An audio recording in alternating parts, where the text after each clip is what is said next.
यह कहानी है रूथ की, एक मोआबी स्त्री जिसने विश्वास, प्रेम और निष्ठा से अपने जीवन को बदल डाला। कैसे? एक विधवा, एक परदेशिन, परमेश्वर की योजना का हिस्सा बनी और दाऊद राजा की परदादी बनी। जानिए एक साधारण स्त्री की असाधारण यात्रा। बहुत समय पहले की बात है, जब इस्राएल में राजा नहीं था और हर कोई अपनी मर्जी से जी रहा था।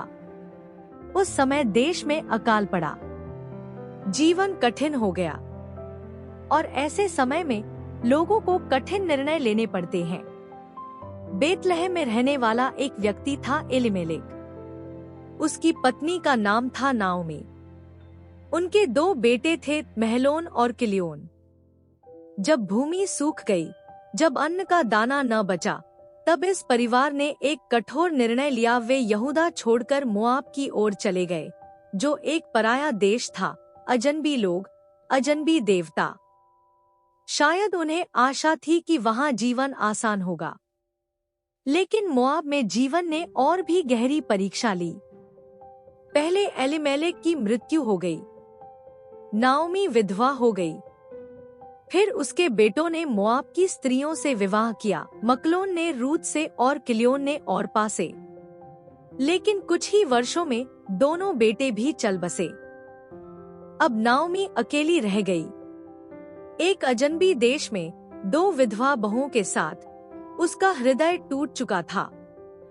तभी एक दिन नाओमी को यह समाचार मिला, प्रभु ने अपने लोगों पर कृपा की है और बेतलहम में फिर से भोजन मिल रहा है। उसने अपने दोनों बहुओं से कहा, तुम लौट जाओ अपने घरों को। तुम्हारी अभी भी उम्र है, तुम पुनः विवाह कर सकती हो, अपने जीवन को फिर से बना सकती हो। मैं बूढ़ी हूँ, मेरे पास कुछ नहीं बचा। ओर्पा ने बहुत रोते हुए विदाई ली और लौट गई। लेकिन रूथ नाओमी को छोड़ने से इनकार करती है। मुझे मत कहो कि मैं तुझे छोड़ दूं या तुझसे अलग हो जाऊं। जहां तू जाएगी, मैं जाऊंगी। जहां तू रहेगी, मैं रहूंगी। तेरे लोग मेरे लोग होंगे और तेरा परमेश्वर मेरा परमेश्वर होगा। जहां तू मरेगी, वहीं मैं मरूंगी और वहीं दफनाई जाऊंगी। यहोवा मुझसे वैसा ही करे और इससे भी अधिक, यदि मैं तुझसे अलग हुई। उस दिन एक मोआबी स्त्री, जो परमेश्वर को ठीक से नहीं जानती थी, विश्वास की उस डगर पर चल पड़ी, जो उसे इतिहास में एक विशेष स्थान देगा। नाओमी और रूथ बेतलहम लौटती हैं। दोनों स्त्रियां लंबा और कठिन सफर तय कर बेतलहम लौट आईं। लोग चौंक गए। औरतें उन्हें देखकर कहती है, क्या यह नाओमी है?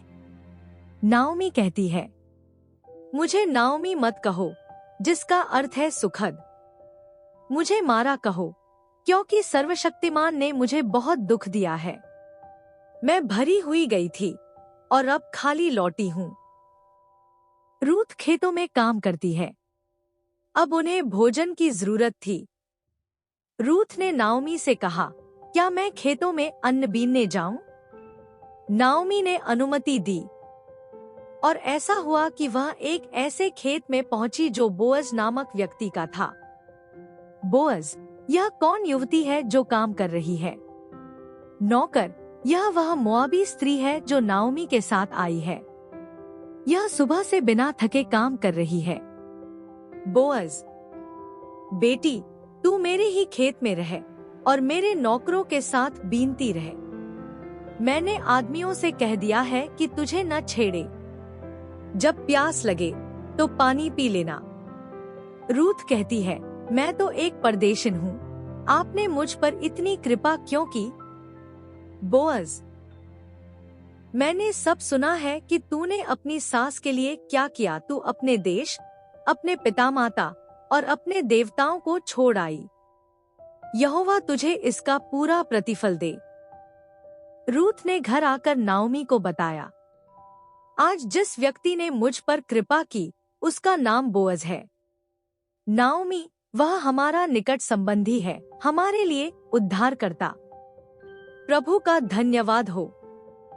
इस्राएल की व्यवस्था के अनुसार यदि कोई स्त्री विधवा हो जाए और उसकी संतान न हो तो परिवार का निकट संबंधी उससे विवाह कर सकता था ताकि वंश और संपत्ति सुरक्षित रह सकें। ऐसा व्यक्ति उद्धारकर्ता रिश्तेदार कहलाता था। नाओमी योजना बनाती है।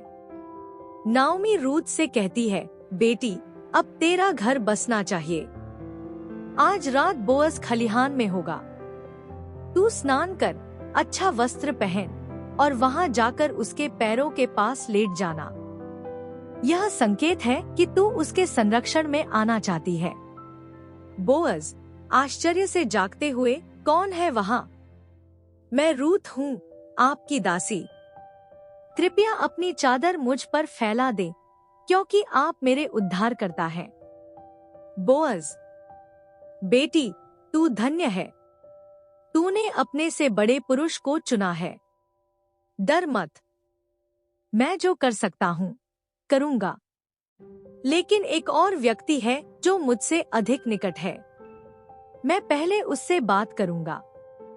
बोअज ने लोगों से कहा, नाओमी जो लौट आई है वह अपनी भूमि बेचना चाहती है। क्या तुम इसे खरीदोगे? रिश्तेदार, हाँ मैं खरीदूंगा।